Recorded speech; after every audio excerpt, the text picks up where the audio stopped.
Hello guys, welcome to my YouTube channel, and today I am going to talk about Belly and Love chapter 3 und, and in this chapter first slide is pathway of coagulation system. There are two pathway, intrinsic pathway of coagulation system and intrinsic pathway. So mnemonic for the intrinsic pathway is TENET, T for factor 12, then 11, 9, 8 and factor 10.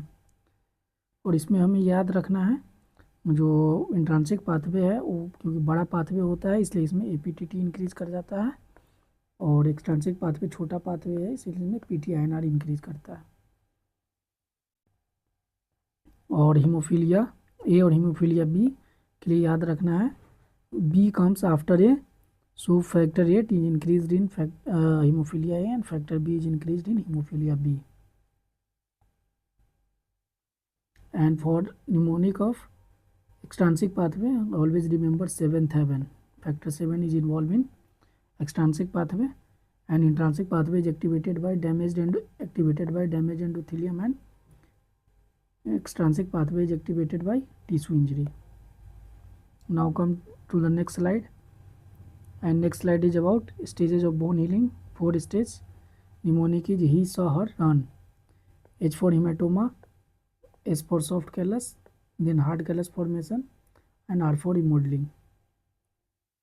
Hematoma formation occurring 0 to 7 days, then soft callus formation in 1 to 3 weeks, and hard callus formation in 3 to 8 weeks. Remodeling occur months to years. Now this is process of degeneration and regeneration of peripheral nerve injury, and mnemonic is never waste precious axon. N for normal nerve, W for Wallerian degeneration, P for phagocytosis, and A for axonal regeneration and remyelination. Rate of axonal regeneration is 1 to 3 mm per day. Local and systemic factor influencing wound healing, तो ये short में local factor and systemic factor इसको आप लोग देख लेंगे क्या क्या इसमें फैक्टर सब है, और इसमें मैं इसमें शॉर्ट में बता देता हूँ स्टेजेज ऑफ वुंड हीलिंग क्या क्या है। तो first one is haemostasis, then inflammatory phase, proliferatory phase and remodelling phase. Inflammatory phase में जो होता है वो day 1 to 2 and mainly neutrophils are increase in day 1 and 2. Day 2 to 3 monocyte and macrophages are increased, and chemotaxis placed in during inflammatory phase. In proliferative phase, angiogenesis, fibroplasia and epithelialization. There are 3 stages of proliferative phase: angiogenesis, fibroplasia and epithelialization. And if proliferation occur in day 3 to 2 or 4 weeks, and mainly fibroblast activity इसमें proliferative phase में increase करता है। Remodelling occur in 2 to 3 weeks and last for years, और इसमें जो है remodelling phase में type 3 collagen type 1 collagen में कन्वर्ट हो जाता है।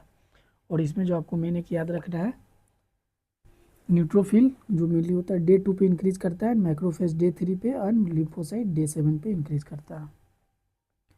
Now classification of wound closer and healing. तो वुंड क्लोजर जो है 3 पार्ट में इसको डिवाइड किया गया, प्राइमरी, सेकेंडरी एंड टर्सरी। तो प्राइमरी में जो है जो इंसिजन साइट होता है बस हम उसको नॉर्मली क्लोज कर देते हैं सुचर से, तो अनहीलिंग will occur.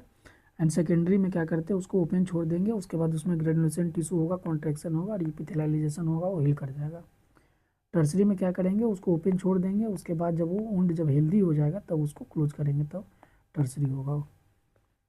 And now classification of wound, इसमें clean and clean contaminated and dirty wound.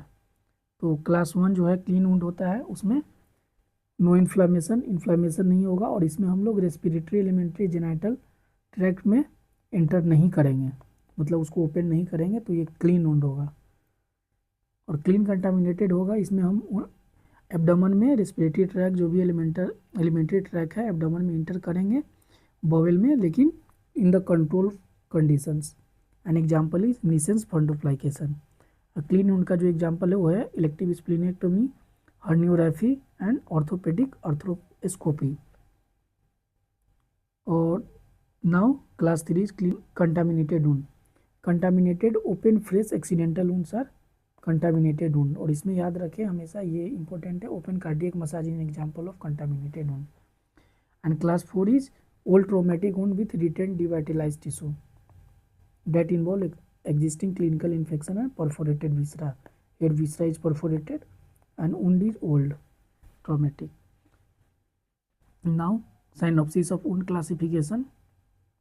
ये देखिए on the basis of aetiology के बेसिस पे क्या क्या है, डेप्थ के बेसिस पे, कंटामिनेशन के बेसिस पे, कॉम्प्लेक्सिटी एंड क्रोनिक। ये मैं बता नहीं रहा हूँ, आप इसको पढ़ सकते हैं, स्लाइड को अपना देख लीजिएगा इसको।